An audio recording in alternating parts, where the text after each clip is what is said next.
इसके साथ ही 5वें ओवर का इख्तिताम। यूफोन मुल्तान टाइगर्स 197 रन के हदफ के ताक़ुब में 32 रन 4 खिलाड़ी आउट। गद्दाफी स्टेडियम लाहौर से मिर्जा इकबाल बेग अपने साथी एक्सपर्ट साबिक फर्स्ट क्लास क्रिकेटर सुल्तान राना के साथ एक मरतबा फिर जियो सुपर के व्यूअर्स को खुशामदीद कहता है, जहां दूसरा सेमीफाइनल जारी और ये ओपनर यूफोन लाहौर ईगल्स के अहमद डार जो इनिंग्स का आगाज कर दिया है और पहली गेंद पर उठता हुआ स्ट्रोक बैकवर्ड पॉइंट की जानिब एक ही रन बन पाएगा। 182 रन का हदफ दिया है सुल्तान लाहौर ईगल्स को फतह के लिए यूफोन सियालकोट स्टैलियंस ने। और ये दूसरे ओपनर अशफाक अहमद। कैसे देखते हैं आप जो बैटिंग लाइनअप है उसको देखते हुए, और जो टीम है यूफोन सियालकोट स्टैलियंस की, स्पिनर्स भी हैं, फास्ट बॉलर्स भी हैं, उसको देखते हुए आप क्या तज्जिया करें?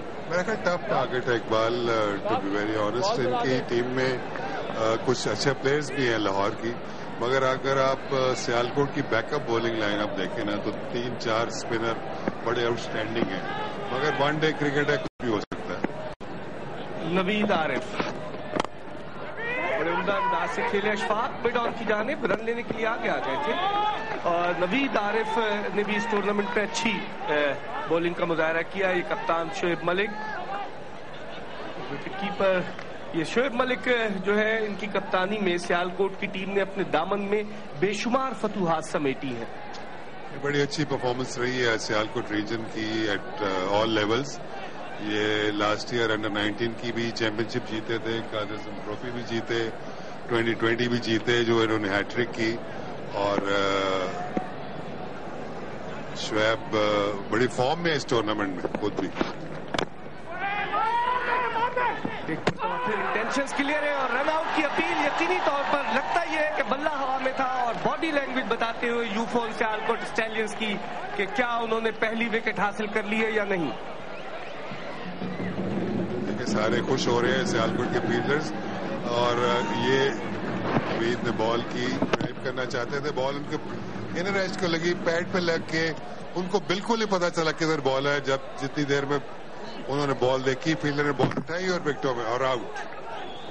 बड़ी हाजिर दिमागी का मुजाहरा नवीद आरिफ की जानिब से, और थर्ड अंपायर को फैसला रेफर किया है अंपायर रियाजुद्दीन ने। और अब देखते हैं कि थर्ड अंपायर क्या फैसला देते हैं। तमाम नजरें इस जाइंट स्कोरबोर्ड पर आउट, और इस तरह पहले ही ओवर में कामयाबी हासिल की है यूफोन सियालकोट स्टैलियंस ने।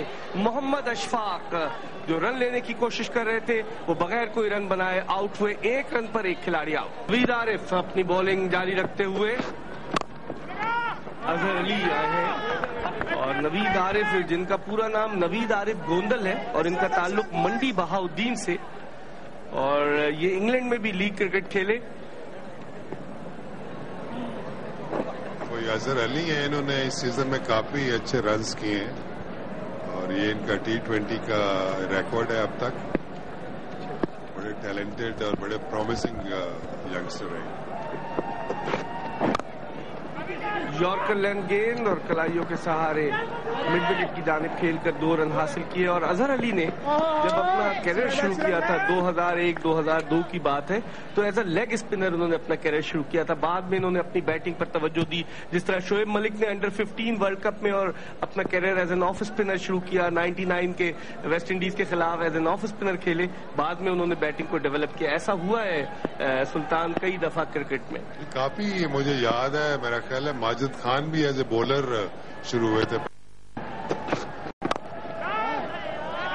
मिड ऑन जानिब, और मुझे याद है कि उनकी शायद बॉलिंग के एक्शन में कुछ प्रॉब्लम हुआ था, फिर उन्होंने वो बॉलिंग छोड़ के तो बैटिंग पे कंसंट्रेट करना शुरू कर दिया। इसी तरह आसिफ इकबाल भी नया गेंद करते थे, बॉलिंग पे पहले तवज्जो देते थे, बाद में वो एज अ बैट्समैन आ गए। पहला ओवर खत्म हुआ, 3 रन देखे।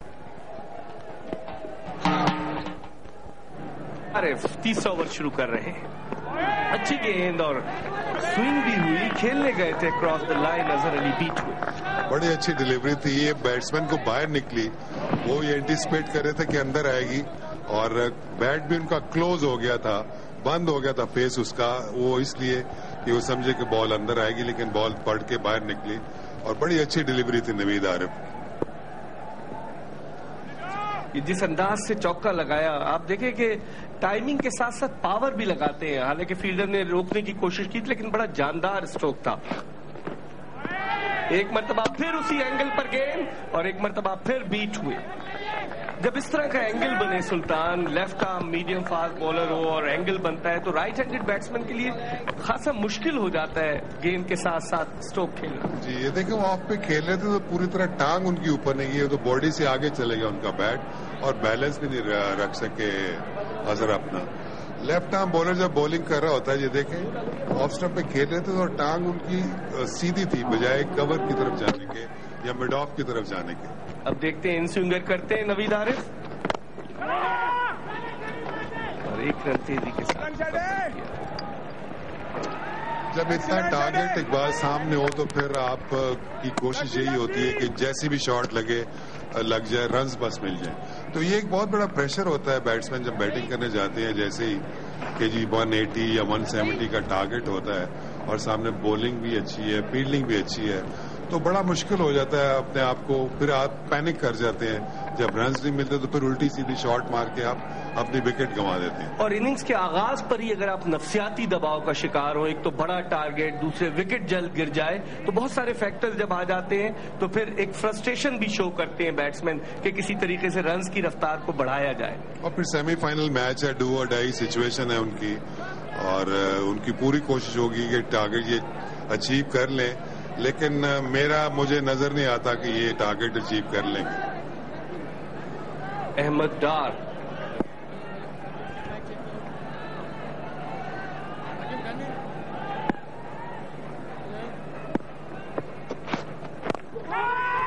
एक मरतबा फिर उठता हुआ स्ट्रोक और फिर गेंद फील्डर से जरा आगे की। ये तीसरा चांस है अहमद डार का कि जो शॉट खेली, ये तो इनका बैट क्लोज हो गया था। देखें ऑन पे खेलना चाह रहे थे लेकिन लीडिंग एज लेके गया इनका बॉल।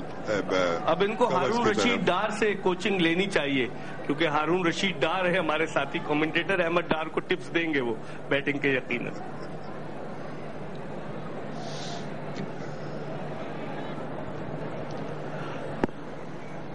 ये हारून रशीद डार और इस मरतबा कॉट बिहाइंड की अपील और दूसरी कामयाबी हासिल हुई। यूफोन सियालकोट स्टैलियंस की टीम को यूफोन लाहौर ईगल्स शदीद मुश्किलात से 2-4 और फ्रस्ट्रेशन में Ahmad Dar बिलाखिर caught behind out हुए। बिल्कुल फ्रस्ट्रेशन में ये शॉट खेली, ये शॉट खेलने वाली नहीं थी, बॉल काफी करीब था पुल करने के लिए, लेकिन अहमद डार ने अपनी शॉट पूरी कंप्लीट की और बॉल इनका एज लेके सीधा विकेट कीपर के हाथ में 10 रन बनाकर आउट हुए अहमद डार। 14 रन नए बैट्समैन आए और उन्होंने आते ही जोरदार अंदाज से गेंद को हिट लगाए कवर की जानिब। खाकान अरसल राजा ने, जो बड़े इनफॉर्म बैट्समैन, और गेंद बाउंड्री लाइन पार कर गई। 18 रन।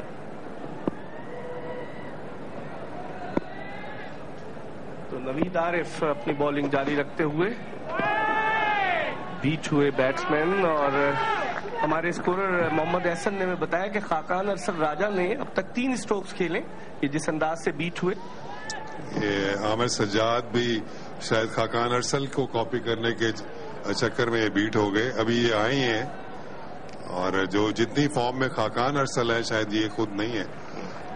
मोहम्मद एहसन ने बताया कि खाकान अरसल ने 2 चौके और 1 छक्का लगाए। 14 रन उन्होंने बाउंड्री और छक्के की मदद से बनाए।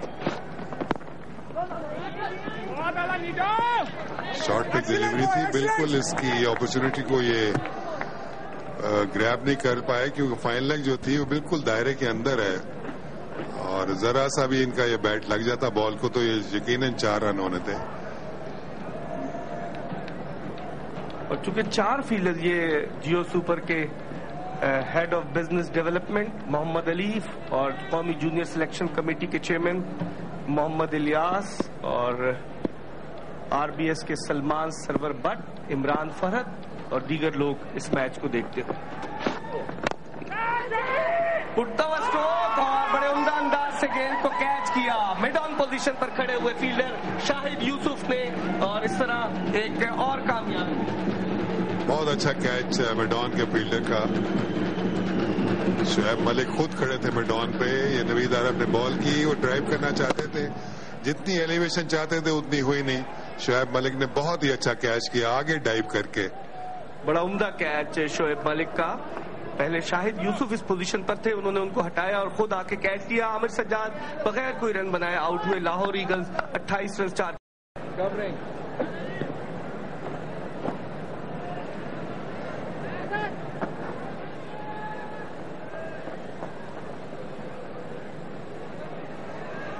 तो कप्तान जुनेद जिया ने यूफोन लाहौर ईगल्स के अपने आप को प्रमोट किया है और चौथी विकेट गिरने के बाद वो अब खुद बैटिंग के लिए आए हैं 6ठे नंबर पर।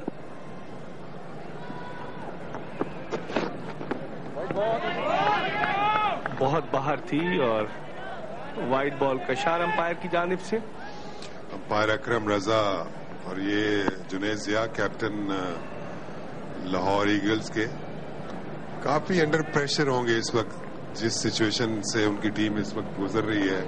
टारगेट बहुत बड़ा है और 4 उनके टॉप ऑर्डर बैट्समैन जो है आउट हो चुके हैं। जुनेद जिया न्यूजीलैंड के खिलाफ 2003 में वनडे मैचेस खेले थे। यॉर्क करने की कोशिश की थी। अब तक आप देखेंगे इतना मौका नहीं दिया नवीद आरिफ ने कि बैकफुट पर जाकर बैट्समैन गेम को कट करे या कवर की जानिब खेले। बड़ी अच्छी लेंथ पर बॉलिंग की है, बड़ी अच्छी बॉलिंग की है। जो इनमें एक प्लस पॉइंट ये है कि इनका बॉल बाहर भी निकलता है। नॉर्मली लेफ्ट आर्म सीमर जो होता है उनका बॉल सिर्फ अंदर आता है, तो ये काफी डिसीव किया उन्होंने बैट्समैन को नए बॉल से। हमने देखा अजहर अली को भी और अहमद डार को भी, इशफाक को फिर इन्होंने काफी डिस्टर्ब किया बॉलिंग में। 2 विकेट ले चुके नवीद आरिफ, लेकिन मैन इन फॉर्म खाकान अरसल उनके सामने। ठीक है।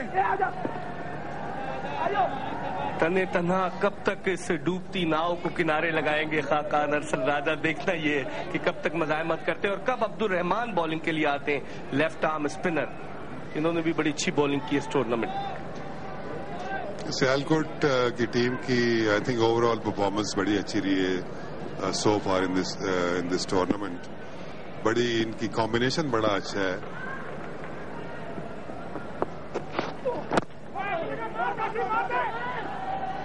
और डायरेक्ट थ्रो स्टंप से टकराई, रन आउट की अपील करते हुए, और यकीनी तौर पर अंपायर रेफर करेंगे क्योंकि अब अंपायर क्लोज डिसीजंस पर बजाय खुद फैसला दे वो थर्ड अंपायर को रेफर करते हैं। तो अब देखते हैं कि क्या सूरत हाल बनती है। सुल्तान मेरा ख्याल कई दफा तो अच्छा करते हैं अंपायर्स, ये भेज देते हैं टीवी अंपायर को डिसीजन। ये देखें, ये शॉर्ट फाइन लेग से थ्रो आई और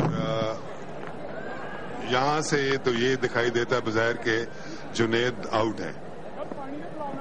बॉल जब लगी तो उनका बैट क्रीज से पीछे था। तजुर्बे का कोई नियम बदल नहीं होता, इसलिए आपने कह दिया कि यहाँ से यही लगता है और बज़ाहिर यही लग रहा था और हुआ भी यही कि जुनेद जिया बाहर थे क्रीज से। तो 5वीं विकेट गिरी और जुनेद जिया रन आउट होकर वापस पवेलियन को लौटते हुए शदीद मुश्किलात से 2-4 यूफोन लाहौर ईगल्स की टीम। जुनेद जिया ने 1 रन बनाया। नवीद आरिफ अपने आखिरी ओवर करने के लिए बड़ा अच्छा बॉल, फिर इन्होंने फिर विकेट टू विकेट बॉल किए। ये इन्होंने इस टूर्नामेंट में बहुत अच्छी बॉलिंग की है सईद थ्रू आउट। जी हाँ, मेरा ख्याल Shoaib Malik is going for the kill now. अपना प्रीमियम बॉलर वापस ले आया है। इन्होंने 3 ओवर किए थे, ये आखिरी ओवर इनका रहता है। इनके बॉलिंग एनालिसिस देखिए, 3.1 ओवर्स में 11 for 2 सो फार।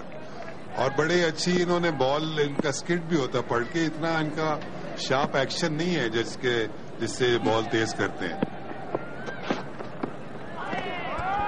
सुल्तान ये शोल्डर मारते हैं ना तो निपी हो जाता है, वो ऑफ द विकेट बहुत तेज गेम निकलती है when you hit the deck with your shoulders. बड़ी अच्छी परफॉर्मेंस दी इन्होंने इस साल फर्स्ट क्लास क्रिकेट में भी, और काफी तजर्बाकार फास्ट बॉलर हैं। सुल्तान ये जो परफॉर्मेंसेस दे रहे हैं लड़के, तो इनको क्या इनाम क्या मिलेगा? अब ये कोई वक्त जिस वक्त पे ये टूर्नामेंट हुआ है,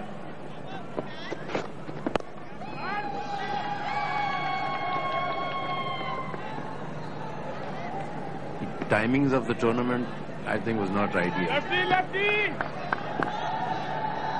There were multiple reasons for organizing this tournament in this window, क्योंकि हमारे पास टाइम ही यही बच रहा था। पहले Pakistan team Abu Dhabi, Dubai चली गई थी, तो मेरा ख्याल है कि it was a golden opportunity for those players जो इंग्लैंड जा रहे हैं 2020 खेलने के लिए।